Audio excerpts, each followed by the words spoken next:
नमस्कार दोस्तों। आज मैं एक स्टॉक्स के बारे में कुछ डिस्कस करूंगा जिसमें से अनलिस्टेड स्टॉक्स। बेसिकली ये क्या है अनलिस्टेड स्टॉक्स? तो अगर देखेंगे इंडिया में तो एक तो मार्केट तीन तरह के हैं। एक है प्राइमरी मार्केट, जब आप देखेंगे कि आईपीओ आता है तो आईपीओ प्राइमरी मार्केट्स में आता है। एक सर्टेन पीरियड के लिए एप्लीकेशन खुलता है और आप अप्लाई करते हैं और एक लॉटरी सिस्टम से आपको शेयर्स अलॉटमेंट होता है। कई बार लोगों को मिल जाता है, कई बार नहीं मिलता है। तो बेसिकली ये प्राइमरी मार्केट है। सेकेंडरी मार्केट जो आप देखते हैं रोज एनएससी और बीएससी। वैसे तो इंडिया में 36 अप्रॉक्सीमेट 36 स्टॉक एक्सचेंज है, बट कॉमनली अगर देखेंगे तो दो ही चलता है ज़्यादा।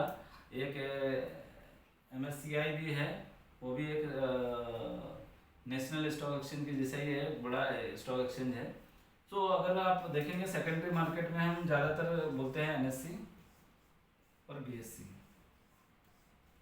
तो डायरेक्टली हम डीमैट अकाउंट खोलते हैं और ट्रेडिंग करते हैं तो वो वहाँ से हो जाता है। एक ग्रे मार्केट भी होता है, तो जनरली बहुत सारे लोगों को पता नहीं है ग्रे मार्केट क्या होता है।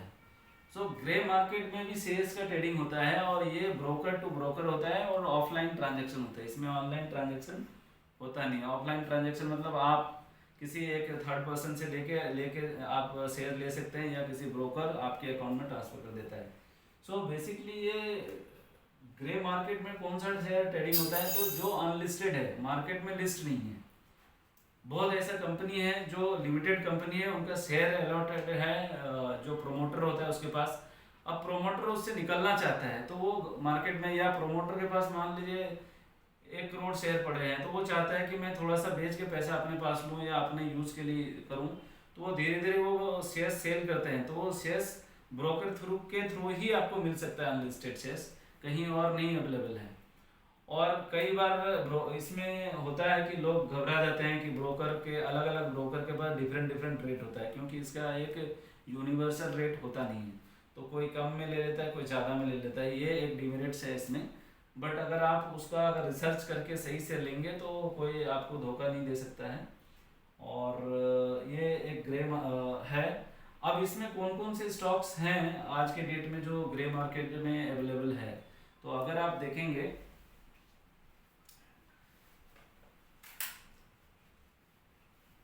तो अभी रिसेंटली में कुछ ग्रे मार्केट के स्टॉक्स जो है ना लिस्ट हुए हैं।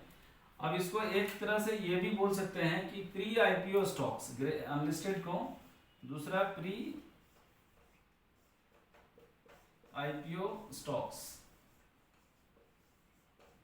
मतलब वो अनलिस्टेड स्टॉक्स वही लोग खरीदते हैं जो अभी नियर फ्यूचर में उसका आईपीओ आने वाला होता है। तो जैसे ही आईपीओ आ जाता है वो लिस्ट हो जाता है, तो आपके पास शेयर अवेलेबल होता है। आईपीओ में कई बार शेयर्स आपको अवेलेबल होते नहीं है, मिलते नहीं है, आप एप्लीकेशन लगाते हैं, तो आपको पहले से ही अनलिस्टेड मार्केट से आप ग्रे मार्केट से खरीद के रख सकते हैं। अब ये देखिए अभी रिसेंट में अगर आप देखेंगे तो एक 1.5 साल पहले H D F C AMC का एएमसी लिस्ट हुआ। आज के डेट में काफ़ी अच्छा रेट चल रहा है ये अगर देखेंगे तो 2-3 साल पहले ये रेट 2018 से पहले, अगर 2015-16 में जाएंगे तो ये 800 से लेके 1000 के बीच में ग्रे मार्केट में अवेलेबल था। बल्कि कई ब्रोकर तो इससे कम में भी दे रहा था। मैं एक राउंड फिगर में बता रहा हूँ, मे बी फिगर्स में अप एंड डाउन हो सकता है, बट मेरा कॉन्सेप्ट समझाना है कि आपको एग्जैक्टली होता क्या है। दूसरा अगर आप देखेंगे अभी रिसेंटली में नज़ारा टेक्नोलॉजी, नज़ारा टेक्नोलॉजी अभी लिस्ट हुआ है और आज के डेट में वो 1700 के आसपास का ट्रेड हो रहा है।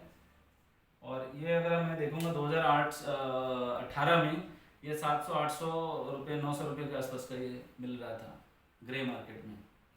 तो ये भी एक स्टॉक्स था, ये लिस्ट हो चुका है। अभी कई ऐसे स्टॉक्स हैं ग्रे मार्केट में जो लिस्ट होने वाला है कमिंग फ्यूचर में।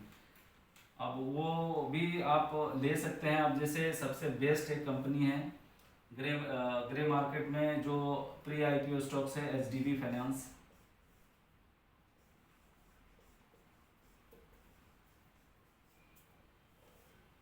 उसके बाद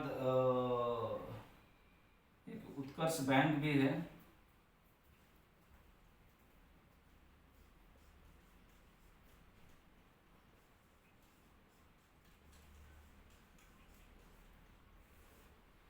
इसके अलावा भी बहुत सारी कंपनियां हैं, HDFC सिक्योरिटी है। मैं प्राइस अभी यहाँ नहीं बता रहा हूँ क्योंकि price day by day change हो जाता है, तो इसलिए मैं आपको प्राइस अभी नहीं बताऊंगा।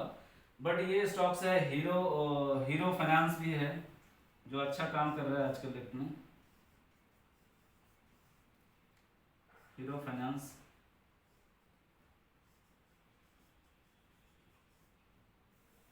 इसके बाद मोतीलाल फाइनेंस भी है।